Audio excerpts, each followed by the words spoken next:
El problema con las brujas es que nadie que se considere racional admite creer en ellas. Yo tampoco. Cuando regresé al pueblo de San Jerónimo, lo hice por motivos prácticos, vender la casa de mi madre tras su muerte. San Jerónimo no aparece en mapas turísticos ni en leyendas regionales. Es un punto olvidado entre cerros secos, polvo perpetuo y una iglesia agrietada donde aún resuena el eco de sermones viejos. Si uno pregunta por brujas, la gente se ríe, pero no sostiene la mirada demasiado tiempo. Siempre pensé que esa reputación era una superstición útil. En pueblos pequeños, las historias cohesionan, señalan culpables cuando algo sale mal, explican la desgracia sin tener que admitir incompetencia o azar. Eso creía. La primera noche en la casa escuché golpes en el techo, no pasos, golpes secos, irregulares. Podían ser ramas, animales, la dilatación térmica de las láminas.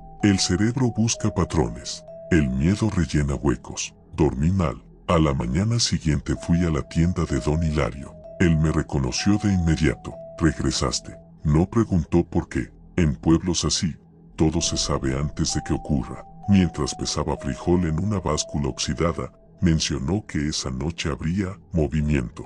Lo dijo sin ironía. ¿Movimiento? Vuelan bajo cuando cambia el viento. No pregunté quiénes volaban. No quería parecer forastero ignorante. Tampoco quería darle importancia a una frase que, objetivamente, no significaba nada. Esa noche volví a escuchar golpes, esta vez más cerca, justo encima de mi habitación. Salí al patio con una linterna.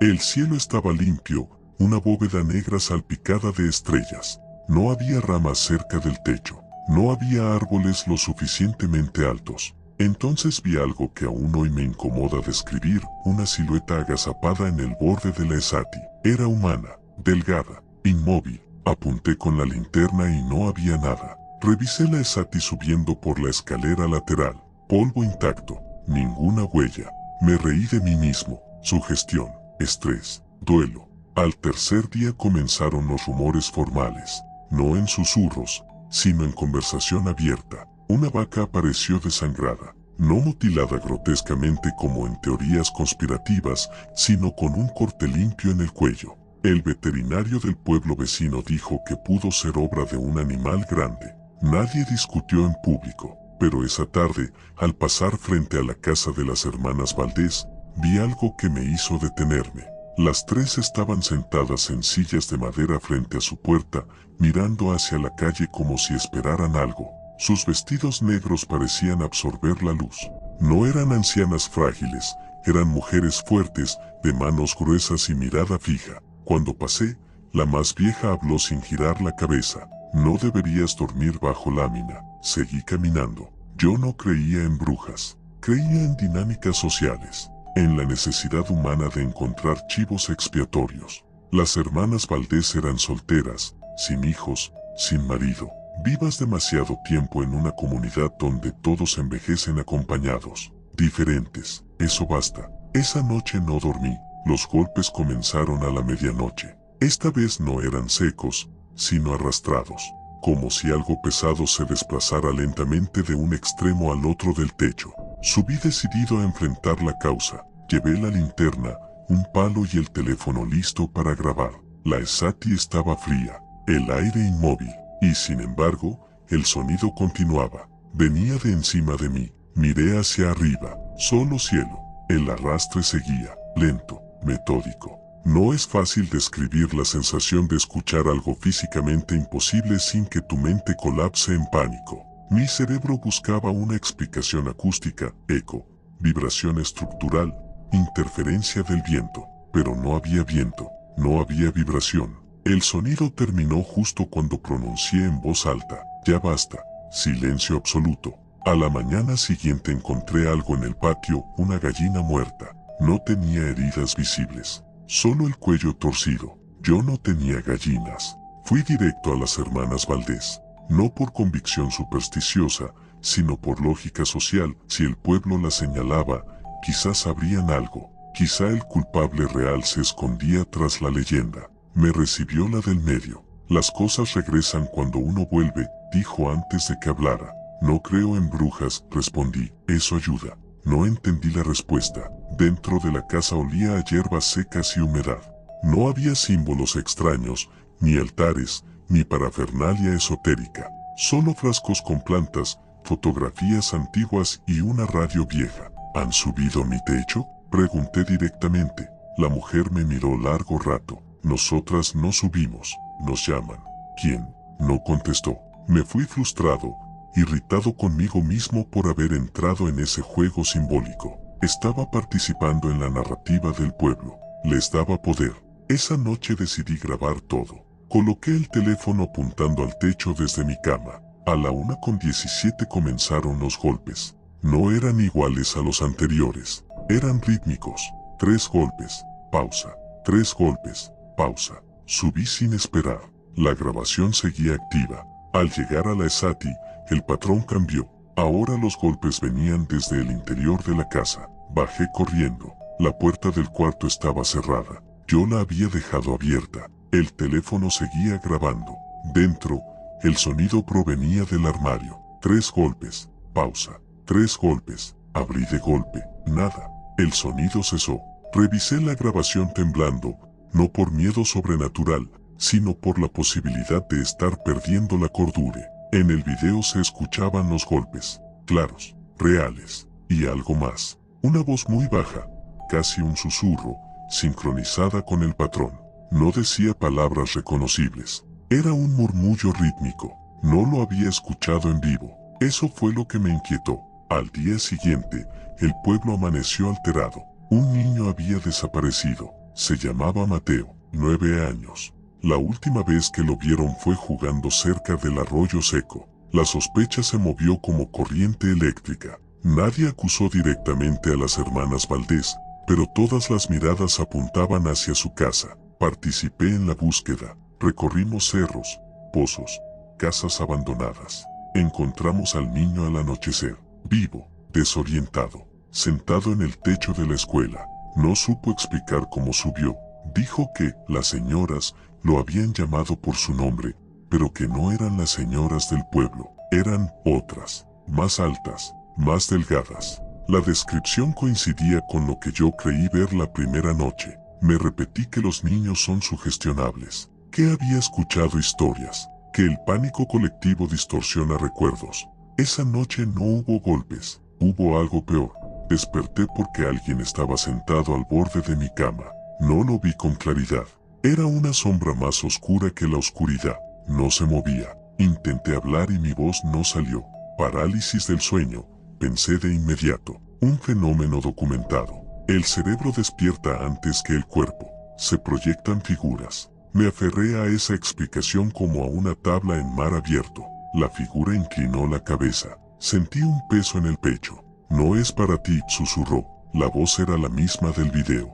Cuando pude moverme, encendí la luz. Nada. Revisé la grabación.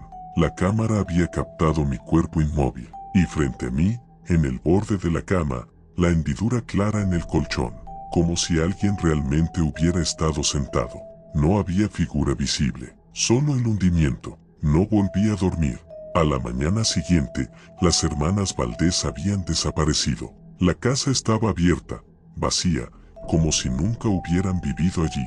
Nadie las vio irse. La gente murmuraba que se habían marchado antes de que las acusaran formalmente por la vaca, por el niño, por cualquier cosa que necesitara culpable. Pero yo sabía algo que no encajaba. Esa noche, antes del amanecer, escuché un último sonido. No en el techo, no en el armario, dentro de mi cabeza. 3 golpes, pausa. 3 golpes, y una frase clara, nítida. Ya aprendiste a escuchar. Vendí la casa semanas después. No he vuelto a San Jerónimo. No creo en brujas. Creo en fenómenos psicológicos colectivos, en sugestión, en alucinaciones inducidas por estrés. Pero cada vez que el viento cambia en la ciudad donde ahora vivo, algo roza el techo de mi edificio. 3 golpes, pausa. 3 golpes. Y aunque sé que es imposible que me hayan seguido, nunca miro directamente hacia arriba, porque si lo hiciera, tendría que decidir entre 2 opciones igualmente perturbadoras: que las brujas existen, o que mi mente ya no me pertenece. En los pueblos pequeños no existen las brujas. Existen mujeres raras, viudas, calladas, las que saben de plantas, las que no sonríen en fiestas patrones, las que no piden permiso. Eso me repetí cuando llegué a Santa Rosalía del Monte, un caserío encajado entre cerros áridos y antenas de telefonía que parecían vigilarlo todo. Fui enviado como periodista independiente para documentar un fenómeno curioso. En los últimos 3 meses habían muerto 5 personas mayores mientras dormían, sin signos de violencia, sin enfermedad grave previa. La prensa local hablaba de muerte natural. El pueblo hablaba de otra cosa. Las están ordeñando, me dijo el sepulturero mientras fumaba junto al panteón. Ordenando, le sacan el aliento. Anoté la frase como folclore, metáfora rural. El miedo necesita poesía. Las sospechosas eran 3 hermanas, Ofelia, Carmen y Lucinda Arce. Vivían en la casa más antigua del pueblo, una construcción de adobe inclinada hacia un lado como si el tiempo la empujara. No eran ancianas, tendrían poco más de 50. Nunca se casaron, no asistían a misa, y lo más imperdonable, no parecían afectadas por las muertes. Solicité entrevistarlas. Aceptaron con una naturalidad que me incomodó. La casa olía a ruda y tierra mojada. No había símbolos esotéricos ni velas negras. Solo estantas con frascos etiquetados en letra pequeña y ordenada. Tratamientos para insomnio, ungüentos para reuma, test digestivos. Nos culpan porque no lloramos, dijo Ofelia, la mayor. ¿Deberían? Pregunté. Aquí el dolor se exhibe. Si no lo haces, sospechan. La entrevista fue racional, casi académica. Negaron cualquier práctica oculta. Admitieron conocer hierbas que ayudan a dormir profundamente. El sueño es delicado, añadió Lucinda. Es la frontera más frágil del cuerpo. Salí con la sensación de haber desperdiciado el viaje. No había historia, solo superstición. Esa noche me hospedé en la única posada del pueblo. A las 2:13 a.m. desperté abruptamente, no por un ruido, por la ausencia total de sonido, ni grillos, ni viento, ni el zumbido eléctrico habitual. Intenté incorporarme, no pude. Parálisis del sueño, pensé de inmediato. Conozco el fenómeno. He escrito sobre él. El cerebro despierta mientras el cuerpo sigue inmovilizado. Es común experimentar una presencia. No sentí miedo, hasta que vi el techo. No estaba donde debía. La perspectiva estaba alterada, como si el cuarto se hubiera alargado hacia arriba. El techo parecía más alto, más oscuro, y en ese espacio distorsionado, algo se movía. No era una figura definida, era una zona donde la oscuridad tenía densidad. Descendía lentamente, intenté gritar, nada. La sombra se detuvo justo sobre mi rostro. No tenía ojos, pero la sensación de que me observaba era física, opresiva. Y entonces ocurrió algo que no encaja con la parálisis del sueño tradicional. Sentí una presión en la boca, como si algo succionara el aire que intentaba inhalar. No era asfixia violenta, era metódica, rítmica. Inhalaba, y algo absorbía primero. Exhalaba, y algo retenía una parte. La sensación duró segundos, o minutos. Cuando pude moverme, el cuarto estaba normal, el techo en su lugar, el sonido de grillos regresando gradualmente. Me levanté empapado en sudor, pero lúcido, convencido de que había experimentado un episodio clásico de intrusión hipnagógica, hasta que vi el espejo. Tenía pequeños moretones oscuros alrededor de los labios, como marcas de presión circular. A la mañana siguiente, el dueño de la posada estaba agitado. Una mujer había muerto en la madrugada. Doña Estela, 78 años, dormía sola. La hora estimada de muerte, alrededor de las 2:20 a.m. No quise hacer correlaciones absurdas. Fui al velorio. Las hermanas Arce estaban presentes, en silencio. No rezaban, no lloraban, observaban. Cuando crucé miradas con Carmen, la del medio, sentí algo inquietante, reconocimiento, no sorpresa, reconocimiento. Esa noche instalé una cámara apuntando hacia mi cama. Si iba a experimentar otro episodio, lo documentaría. A las 2:11 a.m. desperté, otra vez silencio absoluto. Esta vez la parálisis llegó antes de que pudiera convencerme de que no tenía miedo. La habitación comenzó a deformarse lentamente, como si la perspectiva se estirara hacia un punto invisible sobre mí. La sombra descendió, pero esta vez no estaba sola, había tres. No distinguía rostros, solo la certeza matemática de tres formas alargadas, suspendidas, inclinándose. La presión en mi boca regresó. No era succión física, sino algo más preciso. Sentía como el aire que intentaba llenar mis pulmones se volvía insuficiente, como si alguien redujera el porcentaje de oxígeno disponible solo para mí. En medio de la inmovilidad, escuché un susurro múltiple. No es tu tiempo. La frase no provenía de un punto específico. Era envolvente. Y entonces ocurrió algo peor que la sensación de asfixia. Una memoria comenzó a desprenderse. No sé cómo explicarlo con rigor, pero sentí que olvidaba algo concreto. Un recuerdo reciente. El nombre de la mujer que había muerto. Lo intenté repetir mentalmente. No pude. Era como si alguien hubiera borrado una palabra de mi vocabulario. La presión cesó abruptamente. Las sombras se retiraron hacia el techo. La perspectiva volvió a su forma normal. Salté de la cama y revisé la grabación con manos temblorosas. El video mostraba mi cuerpo inmóvil, y sobre mi rostro, una ligera distorsión del aire, como una vibración térmica, nada más. Pero el audio captó algo, 3 respiraciones superpuestas, no sincronizadas conmigo, y mi voz, apenas audible, repitiendo, no me quiten eso, no eso. A la mañana siguiente, nadie había muerto, pero yo no podía recordar el apellido de mi madre. Sabía quién era, sabía su rostro, pero su apellido estaba vacío, un hueco. Escribía amigos, revisé documentos, lo recuperé. Herrera, lo sabía, siempre lo supe, pero durante horas, simplemente no existía en mi mente. Esa tarde confronté a las hermanas Arce. No están matando gente, les dije, están tomando algo. Ofelia me sostuvo la mirada. ¿Y qué crees que tomamos? Fragmentos. Lucinda sonrió por primera vez. El aliento es memoria, dijo. Sin memoria, el cuerpo se apaga. Eso es absurdo. Lo absurdo es pensar que el sueño es inofensivo. Me levanté furioso. Estaban jugando con mi sugestión. Decidí irme esa misma noche.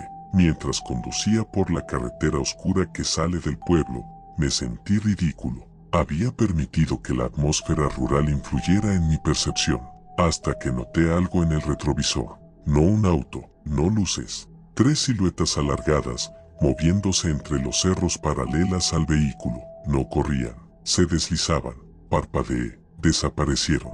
Reí nerviosamente, fatiga visual, estrés. Entonces olvidé hacia dónde conducía. Por un segundo, no reconocí la carretera. No recordaba si debía girar a la derecha o seguir recto. El pánico fue inmediato. La memoria regresó al instante siguiente. Demasiado breve para ser grave, pero suficiente para entender. No me estaban matando, me estaban probando. Han pasado 6 meses. No he vuelto al pueblo. No he publicado el reportaje. A veces despierto a las 2:13 a.m. No siempre hay parálisis. A veces solo una sensación leve de succión en el aire. Y cada vez que ocurre, al día siguiente descubro que algo pequeño se ha ido. Un número telefónico que ya no recuerdo. El nombre de un maestro de infancia. El título de un libro que amaba. Cosas insignificantes, pero cada vez más frecuentes. No creo en brujas. Creo en procesos neurológicos, en microamnesias, en estrés postraumático. Eso me repito, pero hay una estadística que no logro ignorar. Desde que me fui de Santa Rosalía del Monte, en el pueblo no ha muerto nadie mientras duerme. Nadie. Y yo, cada noche, siento que algo inclinado sobre mi rostro mide cuanto más puede extraer sin que deje de funcionar. No buscan sangre, no buscan cuerpos, buscan permanencia. Porque mientras alguien recuerde que estuvieron ahí, ellas no desaparecen.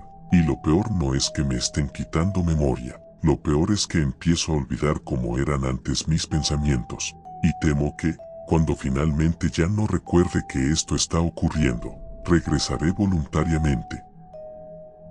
En Valle Gris, nadie hablaba de brujas antes del invierno pasado. Hablaban de humedad, de cosechas fallidas, de cables eléctricos que chisporroteaban con la neblina. Todo tenía una explicación funcional. Yo estaba allí precisamente por eso, documentar cómo un pueblo racional procesa el miedo sin recurrir al folclore. La primera desaparición fue mínima, un perro, luego una cabra, después, algo menos reemplazable, el reloj de la torre de la iglesia dejó de funcionar exactamente a las 3:07 am todas las noches. No se detenía definitivamente, simplemente se quedaba inmóvil durante 17 minutos y luego retomaba su curso. El electricista revisó el mecanismo, no encontró fallas. El alcalde habló de oscilaciones térmicas. Nadie mencionó brujas, hasta que comenzaron las marcas. Aparecían en las puertas al amanecer. 3 líneas verticales, finas, paralelas. No rayones profundos, sino incisiones delicadas, casi quirúrgicas. Siempre en madera, nunca en metal. Mi hospedaje fue uno de los primeros. Cuando lo noté, pasé el dedo por las líneas. Eran recientes. La madera aún estaba ligeramente abierta en los bordes. Pregunté al dueño si alguien había intentado entrar. No fuerzan cerraduras, respondió con una seriedad que me irritó. Solo marcan. ¿Quiénes? No respondió. Esa noche me mantuve despierto, no por miedo, sino por método. Si había vandalismo organizado, quería observarlo. A las 3:06 am, el silencio se espesó.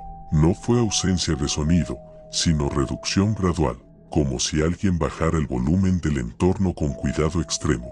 A las 3:07 exactas, el reloj de la torre, visible desde mi ventana, se detuvo. No había campanada, solo quietud. No ocurrió nada durante varios minutos, y luego escuché un roce, no en la puerta, en la pared exterior, justo a la altura de mi cabeza. Un sonido fino, preciso. 3 trazos lentos. Contuve la respiración. No hubo pasos, no hubo sombra bajo la puerta, no hubo intento de entrar. El roce cesó. A las 3:24, el reloj volvió a moverse. Esperé hasta el amanecer antes de abrir. 3 líneas nuevas, perfectamente paralelas. No había huellas en el suelo húmedo. Revisé las grabaciones de la cámara que había instalado apuntando a la entrada. Nada. El archivo mostraba la puerta intacta durante toda la noche, pero el audio captó algo. Un sonido casi imperceptible, como si alguien respirara muy cerca del micrófono. Y entre esas respiraciones, una vibración baja, rítmica, no palabras, un patrón. Decidí ampliar la investigación. Descubrí que las casas marcadas compartían algo específico, en cada una vivía alguien que había perdido recientemente a un familiar cercano. No ancianos aislados, personas en duelo activo. Cuando entrevisté a Marta, viuda desde hacía 2 meses, noté algo extraño. Su puerta tenía 6 marcas. Las primeras aparecieron una semana después del entierro, me dijo. Las siguientes, cuando dejé de llorar. ¿Qué quiere decir? Cuando dejé de pensar en él cada minuto. No supe cómo responder. Esa noche caminé por el pueblo antes de las 3. Quería estar afuera cuando ocurriera. La neblina bajaba desde los cerros como una respiración contenida. Me oculté cerca de la torre del reloj. A las 3:07, el mecanismo se detuvo. El silencio cayó de inmediato. Y entonces lo vi, no claramente, no como una figura definida. Fue más bien una deformación en la neblina. 3 zonas donde el vapor parecía comprimirse y avanzar contra el viento. Se movían despacio, no flotaban. Se deslizaban a ras del suelo, pero sin tocarlo del todo.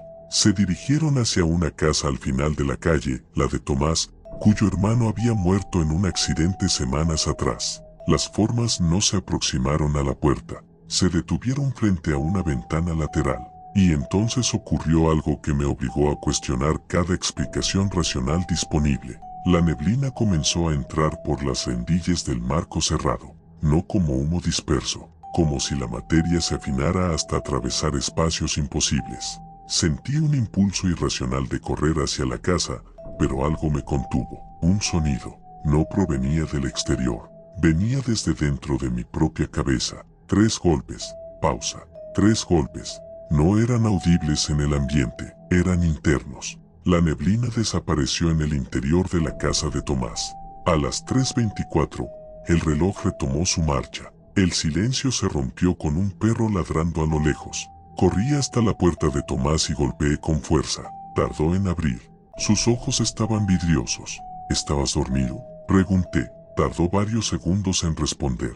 No recuerdo, dijo finalmente. Entré sin permiso. La habitación olía a humedad fría. Sobre la mesa había una fotografía enmarcada de su hermano. El vidrio estaba empañado por dentro, desde el interior, como si alguien hubiera exhalado contra la superficie sellada. Tomás comenzó a temblar. Soñé que me llamaba, susurró. Decía que si lo dejaba ir, me dejarían en paz. ¿Quiénes? No respondió. Miré la puerta. 3 líneas nuevas. Al día siguiente, Tomás no salió de casa. Al siguiente, tampoco. Cuando finalmente entraron vecinos preocupados, lo encontraron sentado frente a la fotografía, inmóvil. No estaba muerto, pero no respondía a estímulos. Respiraba, parpadeaba, nada más. El médico del pueblo habló de shock traumático. Yo revisé mis notas. Todas las casas marcadas pertenecían a personas que comenzaban a superar su duelo, como si algo necesitara que el recuerdo permaneciera activo. Esa noche, decidí no ocultarme. Me quedé en medio de la calle principal, bajo el reloj detenido. A las 3:07, el silencio descendió. Sentí la vibración interna antes de ver nada. 3 golpes. Pausa. 3 golpes. La neblina se condensó frente a mí. Esta vez no entró en ninguna casa. Se detuvo a 1 metro de distancia, y aunque no había rostro, supe que me observaba. No sentí frío, sentí presión. No sobre el cuerpo, sobre la memoria. Imágenes comenzaron a surgir sin que yo las evocara: el funeral de mi padre años atrás, la última conversación con mi abuela, el hospital blanco donde vi morir a un amigo. Recuerdos que ya no dolían, recuerdos que había archivado. La presión aumentó cuando intenté soltarlos mentalmente, como si algo dependiera de que permanecieran vívidos. Entendí entonces el mecanismo. No mataban, no atacaban, necesitaban que el duelo no terminara. Se alimentaban de la intensidad del recuerdo reciente. Cuando el dolor se diluía, marcaban la casa. Cuando la memoria empezaba a cerrarse, intervenían. La neblina se inclinó ligeramente, y en ese instante escuché, por primera vez con claridad, una frase: no dejes que olviden. No era amenaza, era instrucción.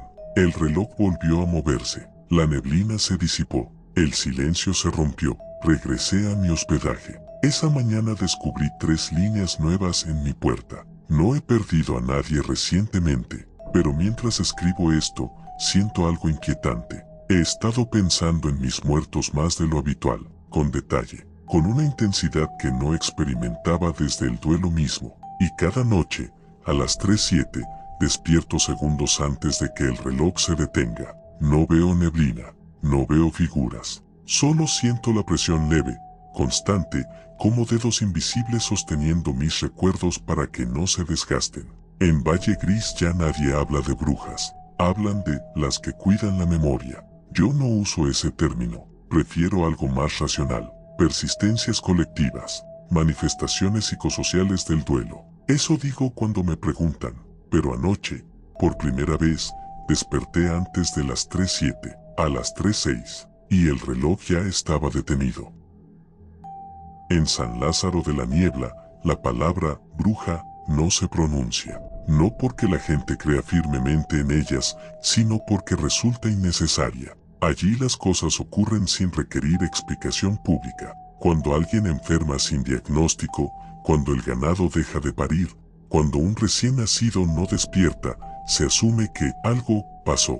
Nadie pregunta demasiado. Yo llegué por un caso clínico. 3 mujeres habían sido ingresadas en el hospital regional con el mismo cuadro: agotamiento extremo, deshidratación leve, ausencia de lesiones físicas, y una particularidad inquietante: aseguraban que durante la noche alguien se sentaba sobre su pecho y les tomaba algo. No sangre, no aire, algo más abstracto. Las 3 vivían en calles distintas, no se conocían, y ninguna tenía antecedentes psiquiátricos. Mi trabajo era evaluar si se trataba de un fenómeno de sugestión colectiva. Me instalé en una casa prestada al borde del pueblo. La propiedad había pertenecido a una mujer llamada Eulalia Márquez, fallecida meses atrás. Según los vecinos, era rara.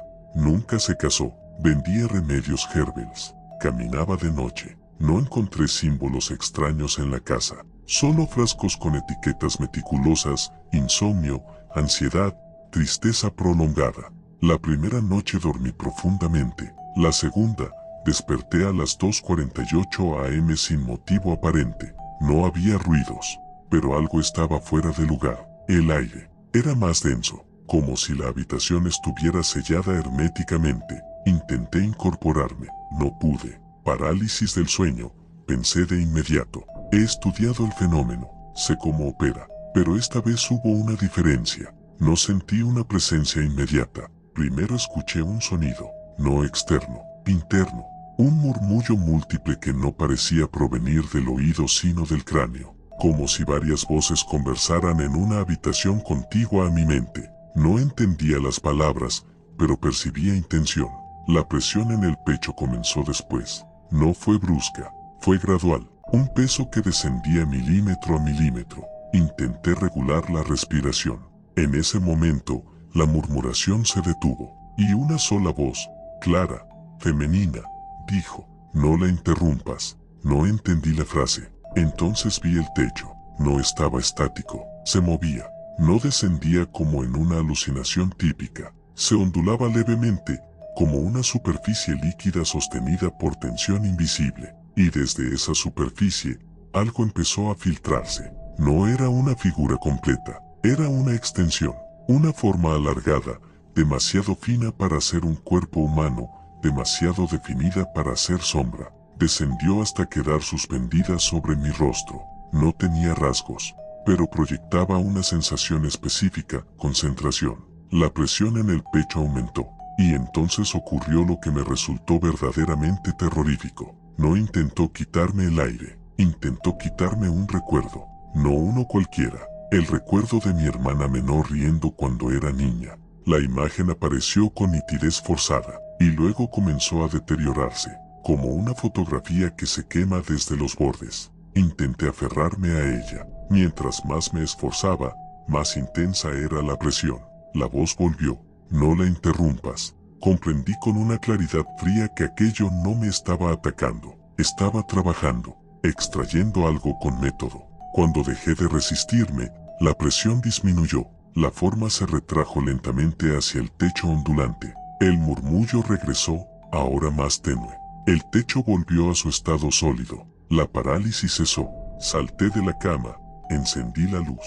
Nada fuera de lo común, pero al intentar reconstruir el recuerdo de mi hermana, algo faltaba. Sabía que reía, sabía el contexto general, pero el sonido específico de su risa había desaparecido. Era un vacío exacto, un espacio donde antes había un matiz irrepetible. No dormí el resto de la noche. Al día siguiente entrevisté a las mujeres hospitalizadas con otra perspectiva. Les pregunté qué sentían que les habían quitado. No hablaron de aire, hablaron de detalles. Una dijo que ya no recordaba el olor del cabello de su madre. Otra no podía evocar la voz de su esposo fallecido. La tercera había olvidado por completo una canción que solía cantar de niña. Detalles íntimos, irreemplazables. Esa noche preparé equipo de grabación en mi habitación. Cámaras, micrófonos ambientales, sensores de movimiento. A las 2:48 am, el silencio descendió nuevamente. El equipo registró una caída abrupta en la presión sonora ambiental. La parálisis regresó. Esta vez, no una forma, varias. Del techo surgieron múltiples extensiones finas, descendiendo como raíces invertidas. No eran violentas, eran minuciosas. Se detuvieron a centímetros de mi rostro. La murmuración se intensificó, y entendí algo que me heló la sangre. No estaban eligiendo al azar, estaban revisando, como si examinaran un archivo. Cada vez que un recuerdo emergía en mi mente, la cocina de mi infancia, la voz de un profesor, la textura de una vieja cobija, una de las formas se acercaba. Cuando encontraba algo útil, la presión aumentaba. Cuando no, se retiraba. Era selección, no depredación. Intenté mover los dedos. No pude. La voz principal habló otra vez. Este también sirve. Sentí un tirón interno, no físico, cognitivo. Y el recuerdo de la última conversación con mi padre comenzó a desintegrarse. No desapareció por completo. Se volvió borroso, impreciso. intercambiable con cualquier otra charla trivial. Las formas se retrajeron.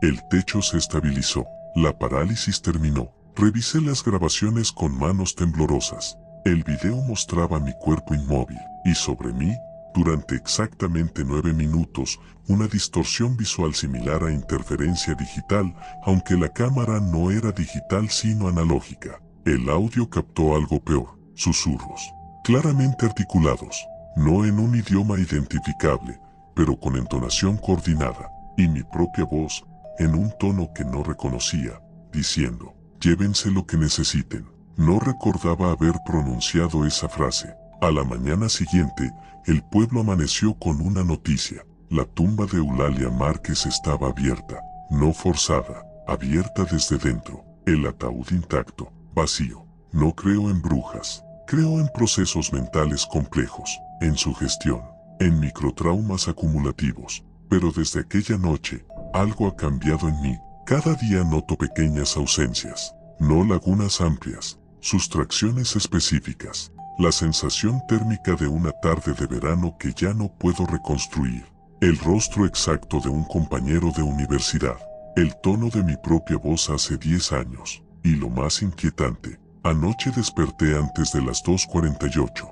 A las 2:47, el silencio ya estaba allí. El techo ya ondulaba. Y esta vez no descendieron formas. Descendió algo distinto. Una figura completa, femenina, delgada, con el rostro apenas definido. Se inclinó hasta quedar a centímetros de mí, y susurró con claridad absoluta, cuando ya no quede nada único en ti, podrás quedarte con nosotras. No fue amenaza, fue invitación. Y mientras escribo esto, intento recordar el sonido de la risa de mi hermana. Sé que alguna vez lo supe, sé que era diferente a cualquier otra, pero ahora, podría ser cualquier risa. Y eso, más que la presencia en el techo, es lo que me aterra, porque si ellas existen solo mientras alguien conserve algo irrepetible, entonces lo que están construyendo no es muerte, es archivo, y temo estar convirtiéndome lentamente en parte de él.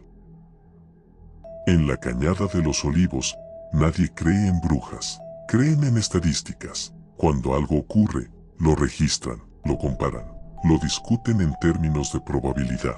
Es un pueblo peculiar, muchos de sus habitantes trabajan en la ciudad como técnicos, enfermeros, maestros, gente práctica, escéptica.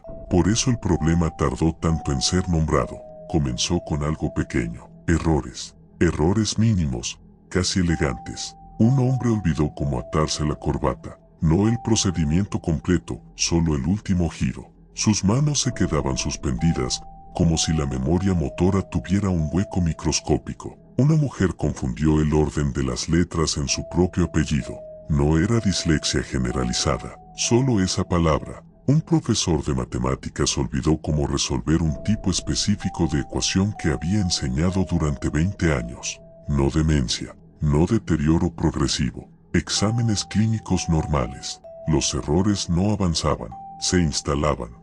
Yo llegué cuando el número de casos superó los 30. Me contrataron para descartar histeria colectiva. Las entrevistas revelaron un patrón inquietante. Todos los afectados habían despertado en la madrugada días antes del primer error. No recordaban sueños, solo una sensación breve de vigilancia, nada más. Me alojé en la casa de una de las primeras afectadas, Clara Benítez. Había olvidado cómo dibujar círculos perfectos a mano alzada, habilidad que siempre había tenido como profesora de arte. Es ridículo, me dijo. Puedo dibujar cualquier cosa menos eso. En su cuaderno, los círculos salían levemente deformes. Imperceptible para la mayoría, inaceptable para ella. La primera noche no ocurrió nada. La segunda, desperté a las 3:33 am. No por ruido. Por una impresión física clara, alguien estaba de pie junto a la cama. No vi figura alguna, pero el espacio a mi derecha tenía densidad. Intenté moverme, no pude. Parálisis del sueño, diagnosticó mi mente con rapidez tranquilizadora. El fenómeno es común. Sensación de presencia, inmovilidad, alucinaciones hipnagógicas. Respiré lento, entonces sentí algo distinto. No presión en el pecho, presión en la frente. Exactamente entre las cejas, como si un dedo invisible tocara ese punto con firmeza creciente, y con la presión llegó una imagen. No recuerdo haberla pensado. Apareció la cocina de mi infancia, la disposición exacta de las tazas en un estante, la textura del azulejo. Era un recuerdo nítido, intacto. La presión aumentó. La imagen comenzó a simplificarse. Los detalles finos se desdibujaron. La taza roja se volvió genérica. El azulejo perdió su patrón específico. Cuando la presión cesó, el recuerdo seguía ahí, pero menos complejo, como una versión comprimida. La parálisis terminó abruptamente. Encendí la luz. Nada en la habitación. Intenté reconstruir la escena mental. Era funcional, pero plana. No supe explicarlo mejor. Al día siguiente entrevisté a más afectados. Decidí preguntar algo nuevo. Cuando cometen el error, ¿sienten que algo cambió antes? Muchos dudaron. Clara respondió primero. Es como si el mundo se volviera un poco más simple. La frase me inquietó. Esa noche preparé grabadoras. A las 3:33 am, desperté segundos antes de que ocurriera. No hubo transición.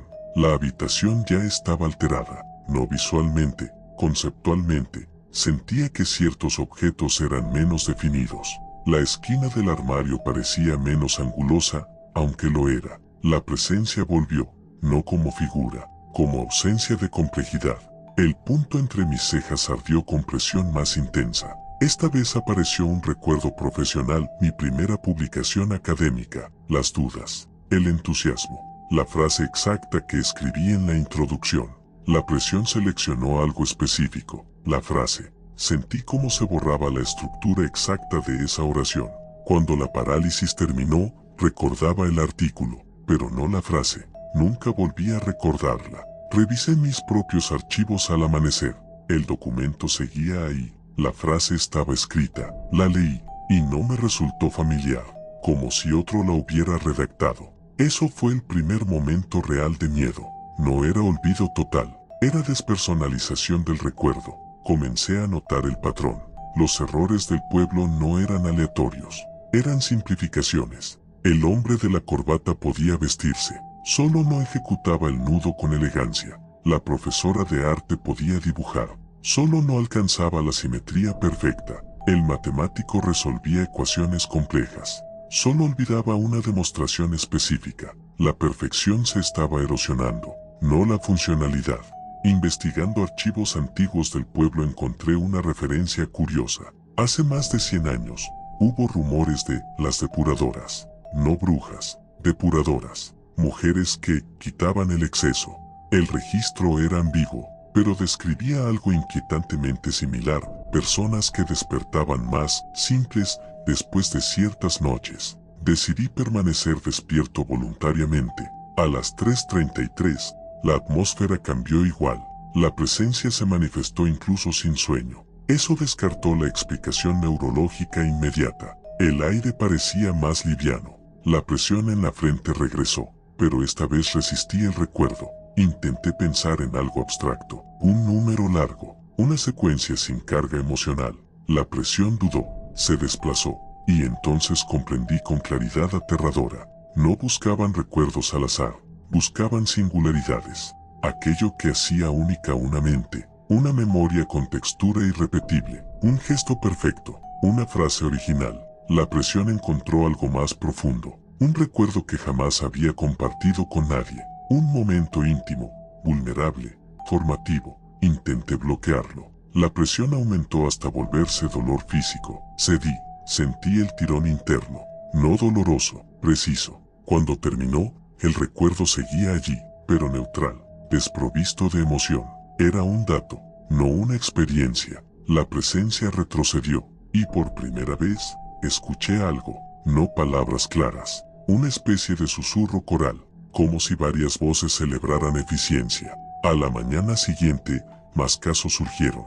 El pueblo comenzó a notar algo. Las conversaciones eran más breves, las discusiones menos apasionadas. Las opiniones más uniformes. No había caos, había orden.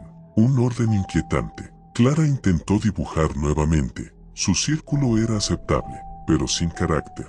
Ya no me frustra, dijo. Eso es lo raro. Antes me importaba. La apatía se estaba extendiendo. Entendí entonces lo verdaderamente espantoso. No estaban matando, no estaban poseyendo, estaban optimizando, reduciendo irregularidades cognitivas, limando aristas de personalidad, eliminando aquello que hacía impredecible a cada individuo.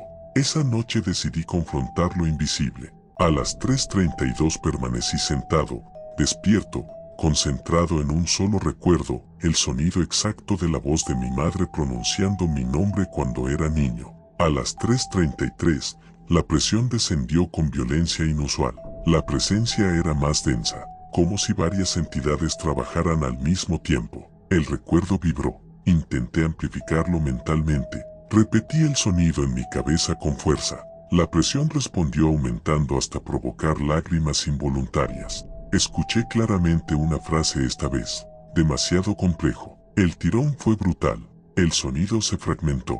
Cuando la presencia se retiró, yo aún sabía que mi madre decía mi nombre, pero su entonación específica había desaparecido. Era genérica, intercambiable. Y entonces comprendí el destino final del pueblo. No habría cadáveres. No habría histeria. Habría eficiencia. Un hogar donde nadie comete errores creativos. Donde nadie tiene obsesiones intensas. Donde nadie sufre profundamente, pero tampoco ama con singularidad. Intenté abandonar la cañada de los olivos. En la carretera, noté algo inquietante. No sentía urgencia. No sentía rabia. La idea de perder más recuerdos ya no me aterraba como antes. La simplificación estaba funcionando. Me obligué a detener el auto, a escribir todo lo ocurrido, porque mientras pueda describirlo con matices, aún no han terminado. Pero cada noche, a las 3:33, despierto unos segundos antes, y la presión es menor, no porque se hayan ido, sino porque cada vez queda menos que depurar. No creo en brujas, creo en procesos, en sistemas. Y si tuviera que definir lo que ocurre aquí con lenguaje técnico, diría que es una forma de compresión cognitiva progresiva, eliminación de redundancias emocionales, optimización de identidad, pero en términos menos académicos, más honestos, es despojo. Y lo más espantoso no es que estén quitando lo que somos, es que, cuando terminan una noche, uno despierta sintiéndose mejor, más ligero, más ordenado, más simple, y empieza a sospechar que quizá la complejidad siempre fue el problema. Si alguna vez visitas la Cañada de los Olivos, notarás algo agradable. La gente es tranquila, educada, eficiente. Nadie discute, nadie grita, nadie recuerda con demasiada intensidad. Y si decides quedarte una noche, despertarás a las 3:33. Sentirás una leve presión en la frente, y tal vez, al día siguiente, descubras que algo pequeño pero profundamente tuyo ya no está. No dolerá. Eso es lo verdaderamente espantoso, que no dolerá. En Piedra Blanca, las brujas no vuelan, caminan. Eso dicen los que no creen en ellas. Yo tampoco creía. Llegué al pueblo porque 3 personas habían muerto en circunstancias que, en papel, no tenían nada extraordinario, paro cardíaco durante la madrugada, sin signos de violencia, sin toxinas, sin antecedentes graves. El detalle inquietante no estaba en los cuerpos, estaba en las casas. En cada escena había algo fuera de lugar, no muebles movidos, no ventanas abiertas, algo más sutil. En las 3 habitaciones, la cama estaba ligeramente desplazada del sitio habitual, apenas unos centímetros, como si alguien la hubiera movido para hacer espacio. La 4ª muerte ocurrió mientras yo estaba allí. Un hombre de 48 años, salud estable. Se acostó a las 11:10 p.m. y no despertó. Llegué antes de que retiraran el cuerpo. La habitación estaba intacta, pero la cama, otra vez, desplazada. Medí la distancia desde la pared, 17 centímetros. En los casos anteriores, habían sido entre 15 y 20. No era azar. Algo necesitaba espacio. Esa noche decidí quedarme en esa misma habitación, no para desafiar lo sobrenatural, para descartar intrusión física. Instalé cámaras en cada ángulo, sensores de movimiento, grabadoras de audio. A la 1:58 a.m., el pueblo estaba en silencio normal. A las 2:03, algo cambió. No fue un ruido, Fue la sensación de que el aire tenía peso, como si la habitación hubiera sido sellada. Me incorporé, nada visible. A las 2:07, el sensor de movimiento marcó actividad. No había nada en la cámara. El detector registraba desplazamiento justo a los pies de la cama, el espacio donde la cama había sido movida en las muertes anteriores. Sentí frío, no por sugestión, porque la temperatura bajó de forma abrupta. El medidor digital lo confirmó. A las 2:09, escuché el primer sonido, no en el exterior, bajo la cama, un roce lento, como tela arrastrándose. Me quedé inmóvil, escuchando. El roce se detuvo. Luego, 3 golpes suaves desde el suelo, no fuertes, educados, como si alguien pidiera permiso. No respondí. A las 2:11, la cama vibró apenas perceptible. No un temblor sísmico, una presión desde abajo, como si algo intentara levantarse sin tocar directamente el colchón. La cámara que apuntaba al piso comenzó a distorsionarse. No interferencia completa. Una sombra vertical aparecía y desaparecía justo debajo de la cama. El roce volvió, más cerca, no debajo, ahora al costado, entre el colchón y la pared, donde había espacio, 17 centímetros. La vibración se intensificó. No había manos, no había figura visible, pero el colchón comenzó a hundirse en un punto específico, no donde yo estaba, al otro lado, como si alguien estuviera subiendo con extremo cuidado. Mi respiración se volvió involuntariamente superficial. No quería moverme, no quería provocar. A las 2:13, sentí algo, no presión en el pecho, presencia al lado de mi cabeza. No la vi, la percibí. El aire se volvió más denso en ese punto, y entonces ocurrió lo peor. La cama se deslizó, no bruscamente, lentamente. Se movió 1 centímetro más lejos de la pared, luego otro, como si algo necesitara más espacio. El detector marcaba actividad constante. La cámara mostraba distorsión, pero nada sólido. El roce ahora era más claro, tela sobre tela, respiración, no mía, a mi oído derecho, muy cerca, una exhalación lenta, y un susurro casi inaudible. Todavía no. No supe si era amenaza o evaluación. La presión descendió sobre el colchón a mi lado, hundimiento claro, como el peso de un cuerpo arrodillado. No se sentó, se inclinó. Sentí el colchón ceder justo detrás de mi cabeza. Algo estaba sobre la cama, no encima de mí, aún. Mi mente gritaba que saltara, que encendiera la luz. Mi cuerpo no respondió. No era parálisis completa, era una certeza instintiva. Si me movía, terminaría el proceso, y no sabía qué implicaba terminar.